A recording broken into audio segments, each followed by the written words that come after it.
मित्रों नमस्कार।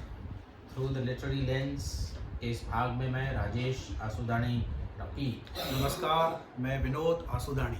और विनोद जी, आज हम आपसे आप ही की गज़ल सुनेंगे और न सिर्फ सुनेंगे बल्कि उस पर आपसे चर्चा भी करेंगे ताकि हमारे श्रोता, हमारे दर्शक आपकी गज़ल का लुत्फ़ दुगना तिगना उठा सकें। बहुत बहुत धन्यवाद राजेश जी कि आपने मुझे इस प्रोग्राम में अपनी ही गज़ल श्रोताओं तक पहुंचाने का ये जो मौका दिया है, निश्चित रूप से मैं अपना सौभाग्य समझता हूं। तो दोस्तों, एक छोटी सी गज़ल हाजिर है। इरशाद। क्या ज़रूरी है सारी बात बताई जाए, क्या ज़रूरी है सारी बात बताई जाए, हम नहीं कह रहे कि बात छुपाई जाए। हम नहीं कह क्या ज़रूरी है सारी बात बताई जाए, हम नहीं कह रहे कि बात छुपाई जाए। हम तो अब तो लफ्ज़ों में सभी आग उगलते हैं। अब तो लफ्ज़ों में अब तो लफ्ज़ों में सभी आग उगलते हैं। कोई तरकीब बताओ कि बुझाई जाए। अब तो लफ्ज़ों में सभी आग उगलते हैं। कोई तरकीब बताओ कि बुझाई जाए। और राजेश जी, साए में धूप सही, साए में धूप सही, तुम हो तो जाओ मेरे। साए में धूप सही, तुम हो तो जाओ मेरे। कैसे किस्मत खुदा से फिर से लिखाई जाए।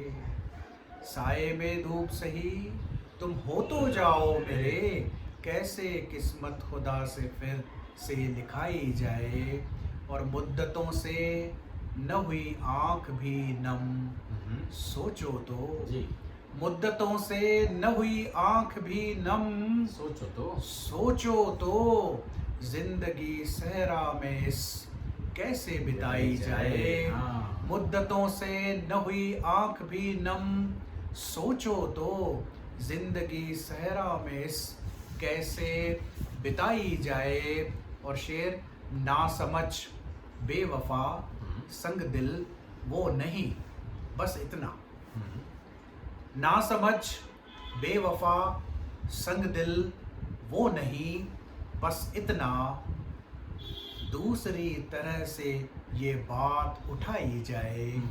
ना समझ बेवफा संग दिल वो नहीं, बस इतना। दूसरी तरह से ये बात उठाई जाए। क्या ज़रूरी है सारी बात बताई जाए, हम नहीं कह रहे कि बात छुपाई जाए। क्या बात है, क्या बात है विनोद जी। आपकी यह गज़ल सुन के वाकई लुत्फ़ आ गया, मज़ा आ गया बिल्कुल। लेकिन जैसा कि मैं हमेशा कहता हूँ कि भाई क्या बात है, क्या बात है, बस इससे काम नहीं चलेगा। बात क्या है, यहाँ तक हमको जाना होगा। तो मैं कुछ आपसे बातचीत करूँ इस गज़ल पे। जी। पहली बात तो मतलब जी, बड़ी आपने एक खूबसूरत बात कह दी है कि भाई हम नहीं कहते कि बात छुपाई जाए। बिल्कुल। हाँ, क्या ज़रूरी है कि सारी बात बताई जाए। सारी बात बताइए। अब ये मॉरल डायलेमा होता है। कई सारे रिश्ते इसी बात से बनते बिगड़ते हैं कि आपने मुझे ये बात बताई नहीं, या क्यों नहीं बताई, क्यों नहीं बताए, या बता देने पर पकड़ा खड़ा हो जाता है। पकड़ा खड़ा हो जाता है। या सच बोलना, भाई जैसा कहा है निदा फाजली साहब ने भी कि इतना सच बोल कि होठों का तबस्सुम न बुझे। वाह वाह। इतना सच बोल कि होठों का तबस्सुम न बुझे, रोशनी खत्म न कर आगे अंधेरा होगा। तो यही बात आप भी किस खूबसूरती से बताते हैं कि भाई क्या ज़रूरी है कि सारी बात बताई जाए। और हम ये भी नहीं कहते कि बात छुपाई जाए। तो ये जो बैलेंस है, ये जो मध्यम मार्ग है जी। भाई बड़ी बड़ी बातें करते हैं कि बुद्ध ने कहा मध्यम मार्ग फॉलो करो। तो मध्यम मार्ग कैसे फॉलो करो, तो ये एक आपने एक रेसिपी दी है। बिल्कुल कि आप रोजमर्रा की जिंदगी में कुछ कहें कुछ ना कहें। और कुछ ना कहने से यदि सामने वाला कुछ समझ जाए जी, और कुछ कहने से भी कभी कोई ना समझे, तो ये जो तफावत है, ये जो डायलेमा है, ये जो कन्फ्लिक्ट है हमारे सारे कम्युनिकेशन के अंदर में, सारे गुफ्तगू के अंदर में, कि क्या ज़रूरी है कि कोई बात कही जाए। हाँ। या यहाँ भी ऐसा भी नहीं कह रहे कि बातों को आप छुपा बात लें, छुपा लीजिए, कोई बात नहीं। न कहने से भी बहुत कुछ कहा जाता है। जी, जो भले इसको आप डिप्लोमेसी कह लीजिए, भले इसको आप एक्सपीडियंसी कह लीजिए, भले आप मध्यम मार्ग कह लीजिए, तो कहने की बात है। नहीं साहब, हम तो इसको जमालियत कहते हैं, जमालियत हम तो इसको एस्थेटिक्स कहते हैं, हम तो इसको सुंदरता का भाव कहते हैं कि बहुत सारी बातें जो बिटवीन द लाइंस हैं, बिटवीन द लाइंस हैं, बिना कहे समझी जाएं, या कह के भी जो कहीं ना कभी नहीं समझी जाती, या फिर एक उस तरह से उतनी मात्रा में चीजें बताई जाएं कि होठों का तबस्सुम न बुझे। बाकी तो जिंदगी सच झूठ अपने आप में तो एक कोई फिक्स्ड कोई चीज तो है नहीं। It's a dynamic it's a dynamic concept, जिसमें टेक्स्ट कॉन्सेप्ट और परसेप्शन की जो आपने एक थ्योरी भी बताई, जी, कभी कभी उस पर और बात करेंगे, उस पर बात करेंगे। तो तो हाँ। मैं कहता हूँ कि हर चीज की एक सिचुएशन होती है, जी। उस सिचुएशन में उसका जो है ना सार्थकता होती है, उसकी सिद्धता भी होती है ना। Relevance lies not in the absolute thing whether something is true और नॉट, जी, but it is in relation yes to all other things. भाई कहा तो गांधी ने भी था ना कि गाय इधर नहीं गई, या मैंने गाय को नहीं देखा, बिल्कुल कहा तो गांधी ने भी था। तो हर चीज का औचित्य होना बहुत जरूरी है। अगर औचित्य ही नहीं है, आप सच भी कह लें, औचित्य नहीं है तो कोई मतलब नहीं है। आप झूठ कह लें किंतु उसका औचित्य है, तो मुझे लगता है कि शायद वो अधिक प्रभावी होगा, अधिक सार्थक और होगा। जैसे अश्वत्थामा तो महाभारत में भी मारा गया था। जी जी बिल्कुल, अश्वत्थामा मारा गया। मारा गया। युधिष्ठिर, जैसे युधिष्ठिर ने कह दिया नरो व कुंजरा अश्वत्थामा, बिल्कुल। तो यही बात है। अब उस चीज को लार्जर कॉन्टेक्स्ट में इट वाज जस्टिफाइड जो किया गया। बिल्कुल, तो ये यही डोमिनेंट व्यू है कि लार्जर जो संदर्भ था उसमें अश्वत्थामा को मारना जरूरी था। हम तो विनोद जी यारों दोस्तों में ये कहावत प्रचलित है जी कि आप अश्वत्थामा को मार डालिए। बिल्कुल, मतलब उसका यही होता है कि क्या जरूरी है कि हर बात बताई जाए। और ये जो है ना ऑस्कर वाइल्ड, जी the importance of being Earnest जी। में उसके एक कैरेक्टर है, वो दे गो ऑन बनबरिंग। हाँ बनबरिंग कुछ नहीं है, हाँ। ऐसा बिजनेस है, ऐसा काम है जो एग्जिस्टेंस में नहीं है, लेकिन कहीं अगर जाना है तो दोस्तों को कह जाते हैं कि मैं बनबरिंग पर चला गया। हाँ तो वही है, अश्वत्थामा को मार दिया गया। बिल्कुल। तो और ये बड़ी बिल्कुल राजेश जी, आप इस पर ही बोले, अब तो लफ्जों में अरे साहब। सभी आग उगलते हैं यहाँ, कोई तरकीब बताओ कि बुझाई जाए। वही बात है, लफ्जों में तो आग उगलते हैं, लफ्जों को लफ्जों से कैसे बुझाया जाए। सवाल तो ये है कि बड़ी दिक्कत वाली बात है, ये बड़ी दिक्कत वाली बात है कि भाई लफ्ज का तीर, शब्द का तीर वापस नहीं आता। आप कितना भी फिर कह दीजिए, कितना भी मरहम लगा लीजिए उस पर, लेकिन जो शब्द का घाव है, कहते हैं वो गोली के घाव से बहुत ज्यादा। लोगों ने शब्दों को हथियार बना दिया, लोगों ने शब्दों को नफरत का जरिया बना लिया, लोगों ने शब्दों को जो है शांति को कैसे भंग किया जाए उसका माध्यम बना लिया।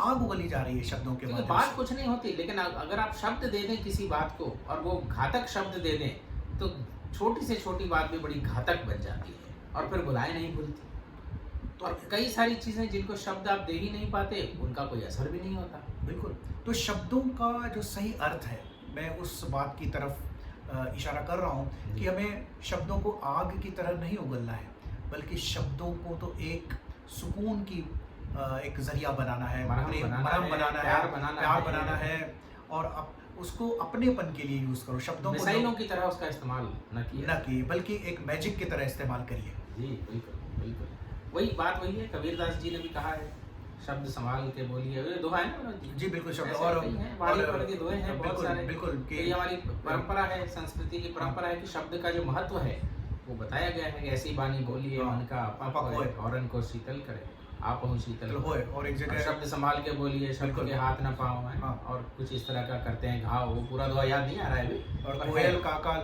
कोयल काका लेत है कागा कासो लेत, हाँ, तुलसी मीठे वचन से जग अपनो करी ले, जग अपनो करी ले। हाँ, तो तुलसी भाई के अब जग को अपना करने के लिए शब्दों का प्रयोग करें, ना कि किसी अपने व्यक्ति को जग में और अंदर बढ़ाने के लिए उसका अगर उपयोग कर दिया। तो ये शब्दों की बात की है, और एक इस पर मैं आपकी राय जरूर चाहूँगा कि सहरा वाला भी शेर जी जी वो और एक इसमें कि एक शेरा है कि साए में धूप, साए में धूप सही, तुम हो तो जाओ मेरे, कैसे किस्मत खुदा से फिर से लिखाई जाए। ये बड़ा महीन सा शेर है, बारीक सा। साए में धूप हम लोग जानते हैं, साए में धूप का लिटरेरी संदर्भ भी आ गया कि दुष्यंत कुमार जी का जो कलेक्शन है साए में धूप, उसमें जो शेर है जिसमें ये एक्सप्रेशन आता है कि यहाँ दरख्त के साए में धूप लगती है, यहाँ दरख्त के साए में धूप लगती है, चलो यहाँ से चलें आओ उम्र भर के लिए। वाह! तो ये जो साए में धूप है, आसरा तो है, पेड़ तो है, दरख्त है, फिर भी उसमें जो धूप लगती है, आसरा होकर भी आसरा नहीं है, ये जो स्थिति है, तो यहाँ शायर कहते हैं कि भाई चलो ये ही सही, पर तुम हो तो जाओ मेरे। जो भी तकलीफें हैं जिंदगी वो तो अपनी जगह है, तुम हो तो जाओ हो तो जाओ मेरे। दोबारा किस्मत तो नहीं दिखाई जा सकती खुदा से, लेकिन कम से कम तुम तो मेरे हो सकते हो। तो साए में धूप ही सही, जिंदगी साए में धूप की तरह ही बीतेगी। और इसमें तो मैं और एक माना भी ढूंढता हूँ जी, और एक मतलब भी मेरे ख्याल से इस शेर का आप कहीं ना कहीं निहित है, छुपा हुआ है इसमें, कि भाई ये भी मुझे पता है कि तुम मेरे हो जाओगे, उसके बाद क्या हैप्पीली एवर आफ्टर, ऐसा तो नहीं रहेगा। बिल्कुल नहीं। जिंदगी की तकलीफें रहेंगी, मुझ में और तुम में भी मुटाव, मन मुटाव रहेगा, मलाल रहेगा, साए में सब धूप कुछ तो रहेगी। साए में धूप तो रहेगी, पर हो तो जाओ मेरे। अब दोबारा किस्मत तो नहीं दिखाई जाती, तो मेरे हो जाओ। बिल्कुल, यानी आप आदर्श स्थितियों का वेट ना करें। Perfect should not be the enemy of the good. Exactly. जिसको कहते हैं। Nothing is going to be perfect. हाँ। Let good prosper. Yes, let good prosper। तो ये बड़ा अच्छी बात इस शेर में आपने कही है। बहुत जमालियत है इस शेर की, अपनी बहुत खूबी है। मुद्दतों से न हुई आंख भी नम, हाँ, सोचो तो जी। जिंदगी सहरा में इस कैसे बिताई जाए। ये सहरा बन गया था। आंख जब नम न हुई, पानी नहीं होता ना सहरा में, तो अब मेरी आंख जब नम न हुई, सूख गई आंखें, इससे बड़ा सहरा और क्या हो सकता है भाई। मुझे अचानक एक बात याद हुआ है, किसी ने एक शायद नासिक में कोई डेफ एंड डम स्कूल है, उसमें बच्चों से पूछा गया कि what is the primary source of water, तो बच्चों ने जवाब दिया टीयर्स।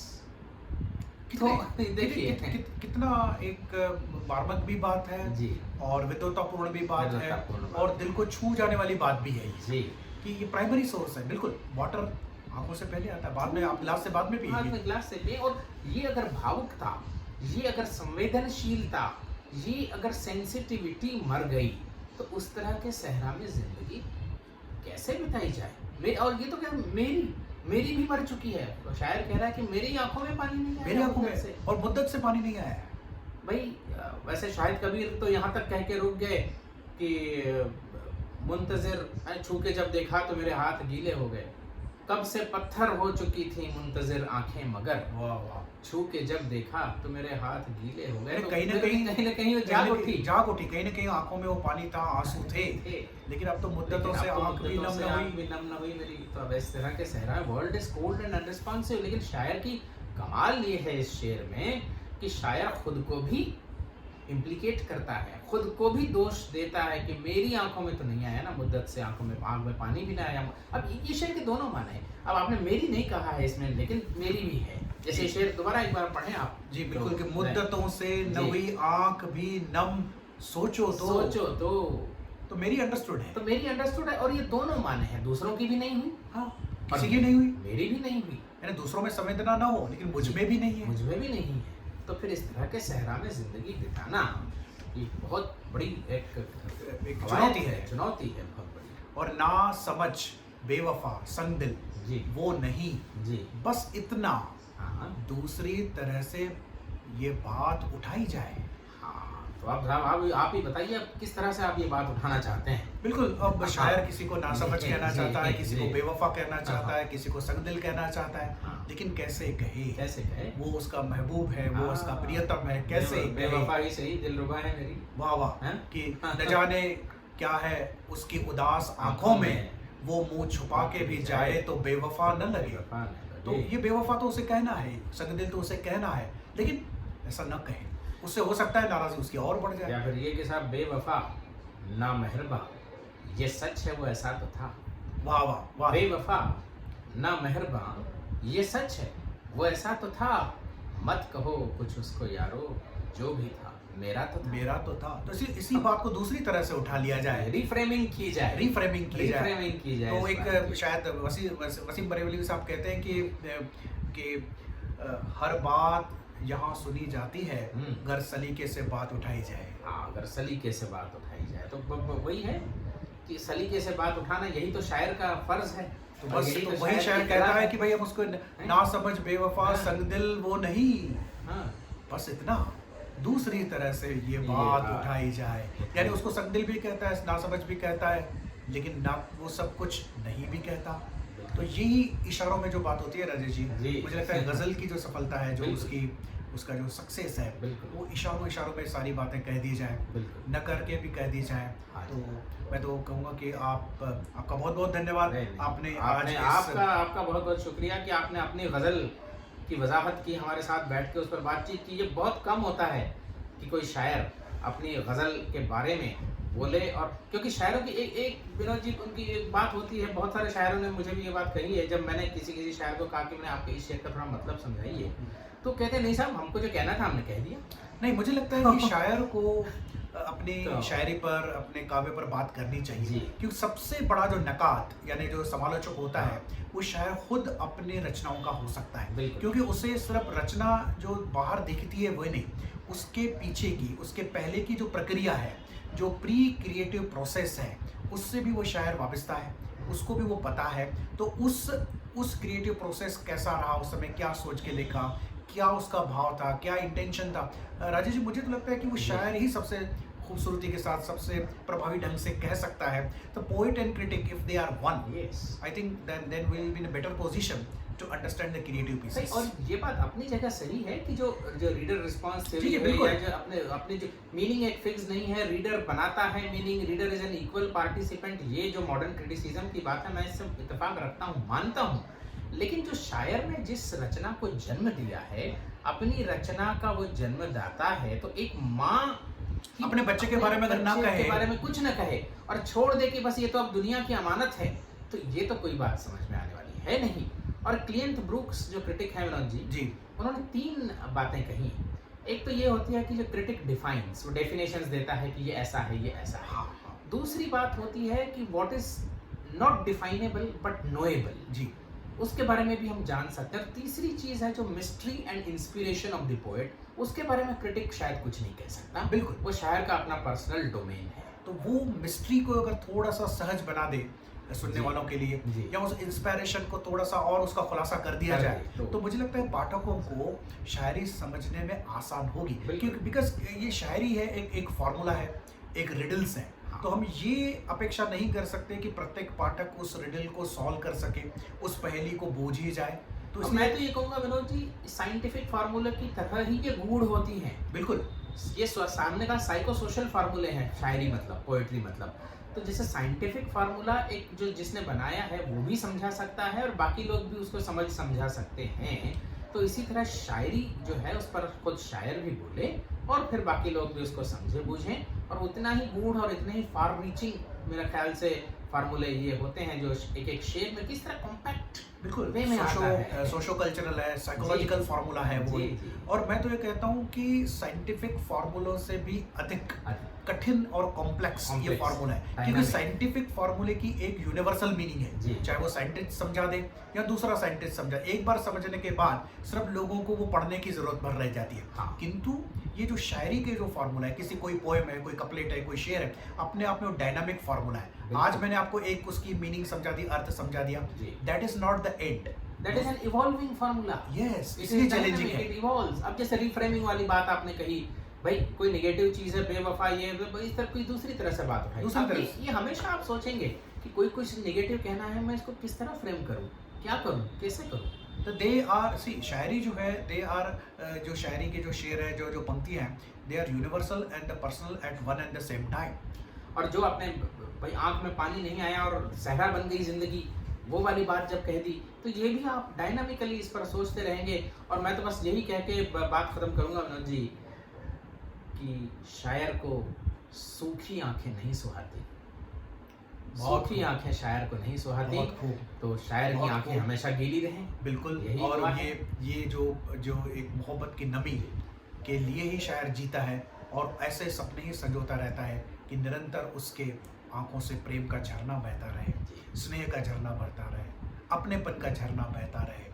बस ऐसी ही दुनिया शायर चाहता है। तो राजेश जी, बहुत बहुत धन्यवाद, और आपका भी, सुनने वालों का भी बहुत बहुत धन्यवाद, जो आप अपना प्रेम इस थ्रू लिटरेरी लेंस इस चैनल को आप लोग दे रहे हैं। अगर हमारी बातें आपको अच्छी लगती हैं, तो मैं तो ये कहूँगा राजेश जी कि इस चैनल को आप सब्सक्राइब कर दें, तो हमारी बातें आप तक पहुँचे, और आपके कमेंट्स हमारे तक पहुँचने दें, और किस लेखक और शायर पर आप चर्चा सुनना चाहते हैं वो भी लिखें। बताइए। तो बहुत बहुत धन्यवाद। आज के लिए बस इतना ही। खुदा हाफिज, नमस्कार। नमस्कार।